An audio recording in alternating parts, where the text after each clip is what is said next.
Saudara-saudara, eh, tulisan saya di majalah Manager Scope ini, setelah saya simak lebih mendalam dan dikait dengan pemilihan rektor di Universitas Pancasila, lalu saya melihat ada benang merah itu. Universitas Pancasila sedang menjalankan usaha mencari rektor baru, dan sampai sekarang sampai kepada tahap presentasi dari 7 orang yang terpilih untuk mendapatkan nanti 3, dan setelah 3 baru yayasan dan senat akan memilih siapa yang terbaik dari 3 itu. Nah, Universitas Pancasila ini menarik. Ini diumumkan secara terbuka dan saya bisa mengakses itu dari rumah itu.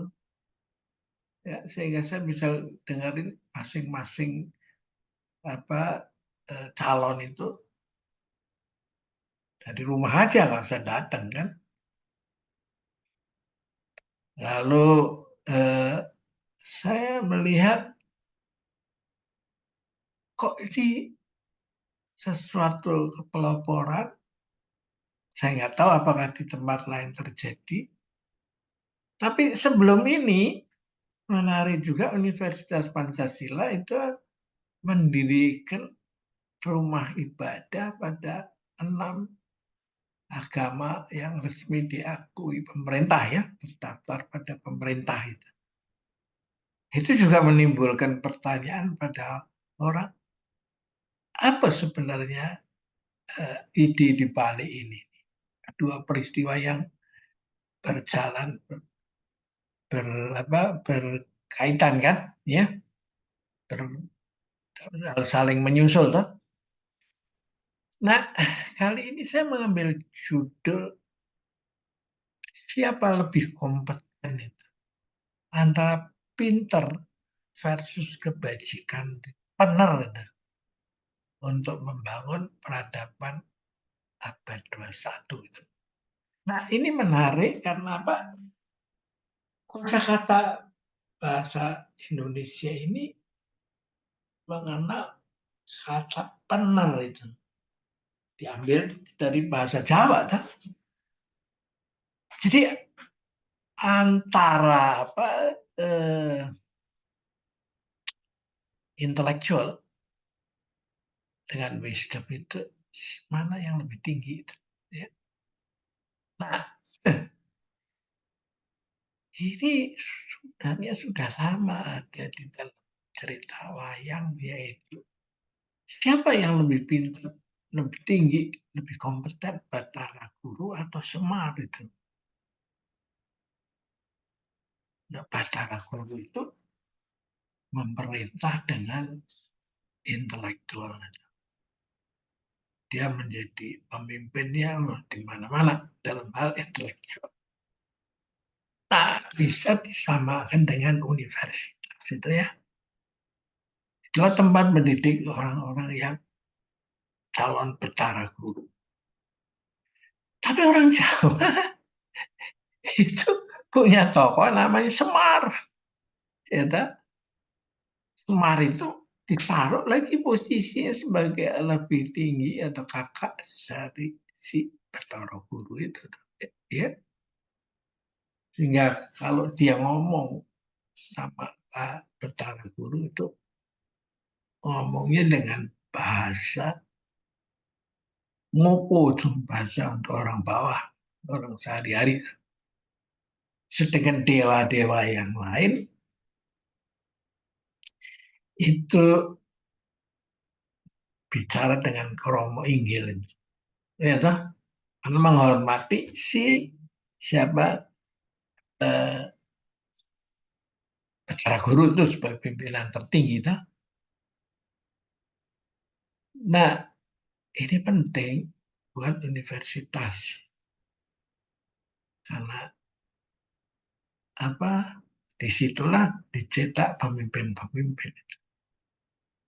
Mereka secara organisasi menjadi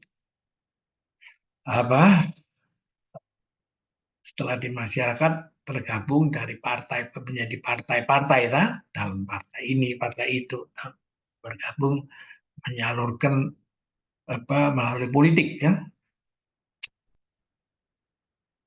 Nah, tapi mereka semua kan lulusan perguruan tinggi, baik anggota DPR maupun DPD maupun akhirnya eksekutif kan, legislatif, yudikatif, itu semua nggak bisa lagi diisi oleh orang biasa, harus mempunyai gelar itu. Ya kan? Nah, gelar ini lalu bagaimana itu mengatur ini? Nah, dengan sebelumnya Pancasila itu, Universitas Pancasila itu mendirikan rumah ibadah, yang orang awam bingung ini gimana nih rumah ibadah ditaruh ini pada nyusahin nambah kerjaan aja. Kagak. Ini adalah sebagai upaya universitas itu melting pot, mempertemukan antara Semar dengan Betoro Guru itu. Pinter itu harus bertemu dengan benar. Benar, ya. Pinter dan benar itu harus dipertemukan. Kalau enggak, pinter itu bisa dipakai untuk ngobrol-ngobrol. Nah, itu terjadi kita saksikan pada abad teknologi informasi ini kan. Sehingga terjadilah yang disebut postmodernisme itu. Artinya yang memegang kekuasaan menjadi maha kuasa. Sampai mana kekuasaannya? Dia bisa menjadikan hal-hal yang tidak baik asal diberitakan berulang-ulang, dipersepsikan menjadi baik. Wah, ini kan berbahaya. Akhirnya si penemu artificial intelligence itu mengundurkan diri dari organisasinya karena takut bahaya yang terjadi pada manusia kalau teknologi itu dipakai tidak mempunyai hati itu ya. Nah, Anda baca pelan-pelan sendiri dan saya sengaja perlambat ini slide-nya supaya Anda sempat membacanya atau juga bisa dilihat saya kirim di WA di mana saya menjadi anggota sehingga Anda bisa membaca lebih terang. Tapi di sini saya pakai ini sebagai media, saya pakai pelan-pelan supaya Anda bisa baca. Gitu. Nah, itu kan berbahaya. Apalagi itu menjadikan anak muda calon pemimpin masa depan itu sudah nggak mau baca lagi. Dia lebih senang gampang melihat itu melalui Google atau web, WA atau apa gitu. Cepat. Informasinya langsung, nggak buka-buka buku yang tebal-tebal lagi. Langsung bisa dibaca dan bersamaan juga counter idea-nya itu yang mengkritik itu ditampilkan. Sehingga semua all in one itu. Nah, ini yang membahayakan karena generasi muda yang banyak mengklik Google atau mengklik Wikipedia atau mengklik informasi media elektronik itu merasa paling pintar. Nah, cilaka kan kalau sampai orang itu menjadi tidak benar kan. Ya, nah inilah dilema yang terjadi pada Homo sapiens itu. Ya, dia mengklaim sebagai orang bijak, tapi kenyataannya sekarang ini dunia itu sedang diancam bahaya diakibatkan dengan output dari produk berpikir itu, yaitu perang nuklir, yaitu senjata pemusnah massal dengan menggunakan biologis, kimia, yaitu, dan sebagainya ini ya. Nah, itu kan berbahaya kalau enggak di apa di ada pengamanannya toh. Nah, pengamanannya itu ini di sini ada hati ini, ya gambar hati. Ini kaki manusia dua, ini simbol kebebasan. Lalu kuasnya loncat ke hati, lalu kakinya di stop itu. Nah, kaki ini simbol dari berpikir bebas, berkata bebas, dan berbuat bebas itu. Dan celakanya lagi, orang yang berbuat salah itu malah ditimang-timang, diamankan dengan asas praduga tidak bersalah. Dan lalu polisi akhirnya yang bingung. Polisinya jadi kecepet itu. Kalau dia masih di pikiran nggak boleh ditindak, baru setelah berbuat lalu boleh ditindak. Jadi akhirnya si penjahat lebih berkeliaran daripada orang yang mengontrol untuk itu, polisinya. Nah, karena itu harus dibantu dari pendidikan dalam hati itu. Dari hati itu. Nah, ini hati kan ini, ya kan? Kalau you nggak ngerti ini, maka you seperti orang yang berisik, tapi seperti timba yang talinya kependean, kalau diangkat isinya kosong. Gitu.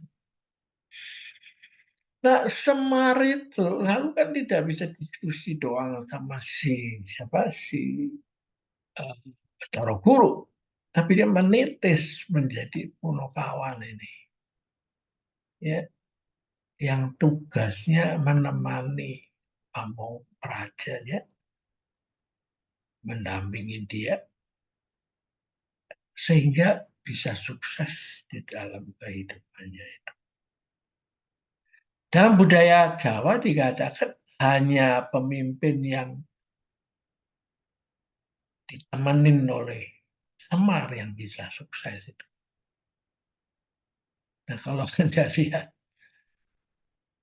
pemilu kemarin, ya itu kan ya orang yang mau berkuasa aja dengan segala cara, karena itu ditentukan oleh undang-undang, ya. Kalau mau cari kekuasaan ya melalui prosedur ini, ya.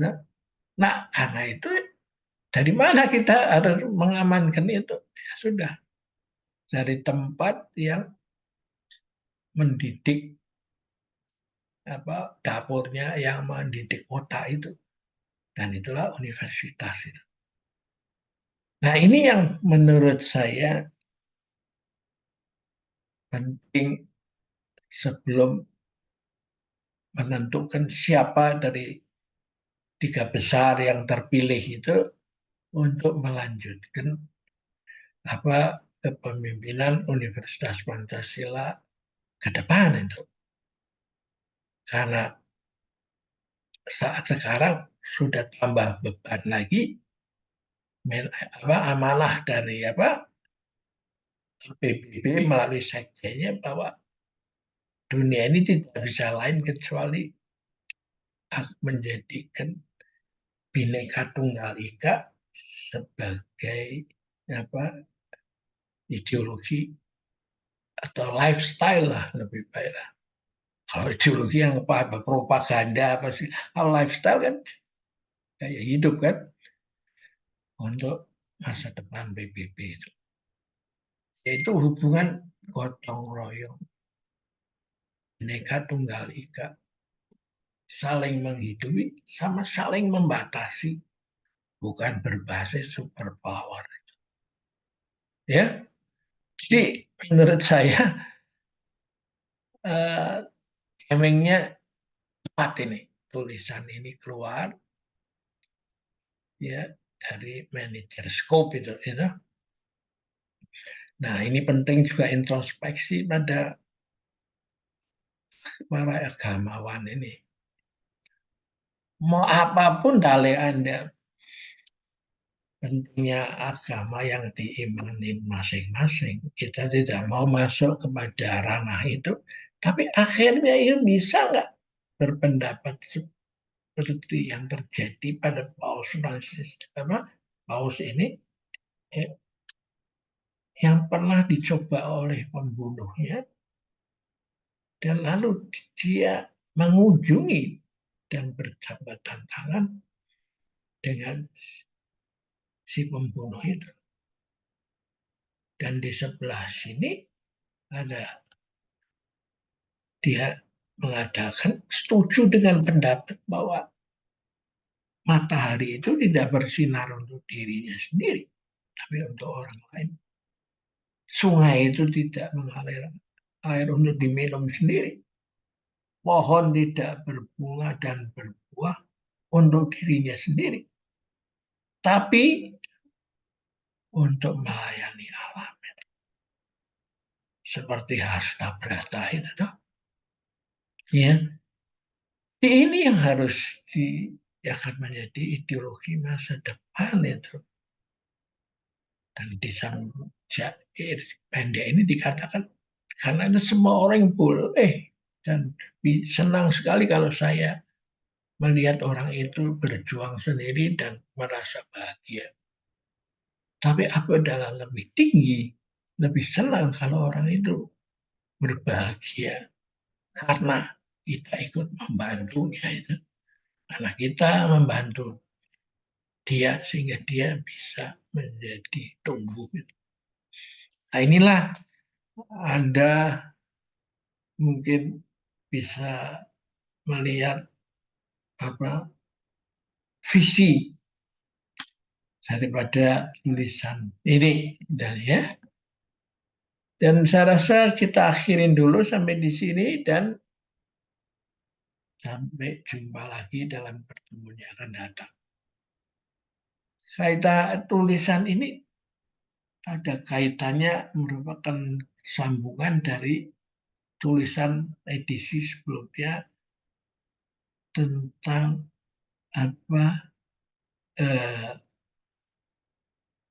Bhinneka Tunggal Ika sebagai ideologi masa depan, edisi bulan Februari.